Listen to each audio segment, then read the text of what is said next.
ज्या दोन संख्यांची बेरीज 0 येते त्याला म्हणायचं बेरीज व्यस्त। आता 2 मध्ये काय मिळवलं म्हणजे बेरीज 0 येईल।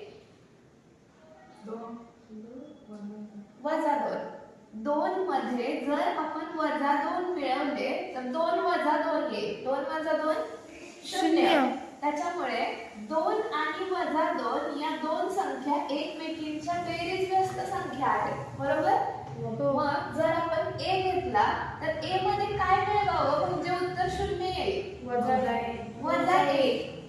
म्हणजे a आणि -a या दोन्ही संख्या एकमेकींच्या बेरीज व्यस्त संख्या आहेत। तर आता आपण बघूया, उदाहरण घेऊया। 5 ची बेरीज व्यस्त काय आहे? -5 -5 ची +5 5 7/2 2/7 नाही विचारले। 7/2 मध्ये काय मिळवावं म्हणजे उत्तर 0 येईल। -7/2 -5/3 मध्ये काय मिळवावं म्हणजे उत्तर 0 येईल। +5/3 -5/3 मध्ये 5/3 मिळवले तर उत्तर 0 येईल। म्हणून या दोन्ही संख्या एकमेकींच्या काय आहेत?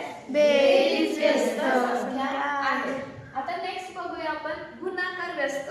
ही वेगळी कन्सेप्ट आहे थोडी। याच्यामध्ये काय आहे, या 5 ला कशाने गुणलं म्हणजे उत्तर 1 येईल। 1 ने कशाने? 5 ला 5 ने गुणलं तर 25 येईल। 5 ला कशाने गुणलं म्हणजे उत्तर 1 येईल।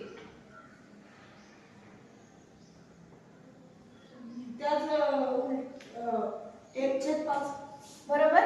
5 ला 1/5 ने गुणलं तर उत्तर 1 येईल। 5 ला 5 कॅन्सल झाला, 5 × 1 = 5, उत्तर आलं 1। a ला कशाने गुणलं म्हणजे उत्तर 1 येईल। 1/1 म्हणजे a आणि 1/a या दोन्ही संख्या एकमेकींच्या गुणाकार व्यस्त संख्या आहेत, बरोबर? 5 आणि 1/5 या दोन्ही संख्या एकमेकींच्या गुणाकार व्यस्त आहेत। आता 3 ही संख्या आहे, 3 संख्येला कशाने गुणावं म्हणजे उत्तर 1 येईल। 1/3 म्हणजे 3 आणि 1/3 या दोन्ही संख्या एकमेकींच्या गुणाकार व्यस्त आहेत।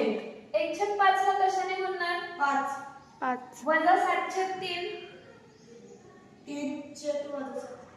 3 हे वजा चिन्ह कॉमन दोन्हींना देऊन टाकायचं आणि 3